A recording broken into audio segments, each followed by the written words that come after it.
Ազգային ժողովի մեծարգո փոխոսնակ, հարգելի գործընկերներ, վերջին տարիներին, այսինքն այս ողջ գումարման ժամանակ, արդեն 5-րդ տարին է, ընդդիմության գործունեությունը երկու բանի մասին է. կամ մանիպուլյացիա, կամ գուշակություն։ Ավելի շուտ կոֆեի բաժակ նայել։ Ձեր ամբողջ գործունեությունը կոֆեի բաժակ նայելուն է միտված։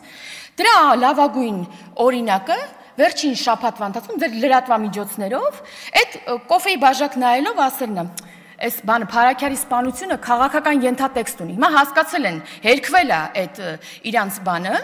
գուշակությունը, եւ եկել են այսօր ոնց գումեք չկա դրա մասին խոսակցություն, ենթադրում եմ չի լինի, եւ անցել են իրենց երկրորդ գործիքին, մանիպուլյացիա։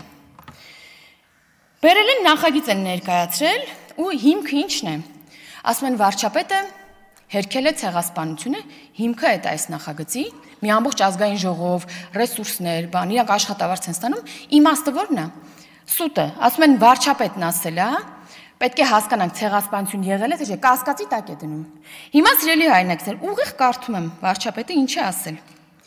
Պետք է հասկանանք, ինչ է տեղի ունեցել, ինչու է տեղի ունեցել, ինչպես ենք մենք դա անցալում։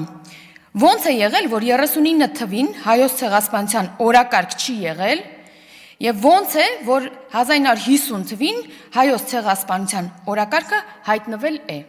Այսինքն հարցը ոչ թե ցեղասպանության եղելիության մասին է, նայեք վարչապետի, իբրև վարչապետ, այս բոլոր տարիների ընթացքում, օրինակ ցեղասպանության տարելիցի օրը պաշտոնական բանը հաղորդագրությունները, տեսեք, հերքում կա այդտեղ, ձեր այս մանիպուլյացիաներին անընդհատ պատասխանը, այդտեղ հերքում կա, թե չէ։ Վարչապետն ասել է պետք է հասկանանք, ոնց եղավ, որ այսինչ թվականին արգելվում էր խոսել ցեղասպանության մասին, այդ թվում դաշնակցությանը։ Բանի դեպքում, արդեն 50 թվականին սկսվեց կարելի լինել, կառուցվեց Տիզառնակաբերդի հուշահամալիրը եւ այլն։ Ինչ վերաբերում է մի գուշակություն էլ բաններ, նոր պարոն Գեգամ Մանուկյանն էր բանանում, ասում է, այ կարող է փոխնախարարներ ասում, վաղը մյուս օրը բան անեք,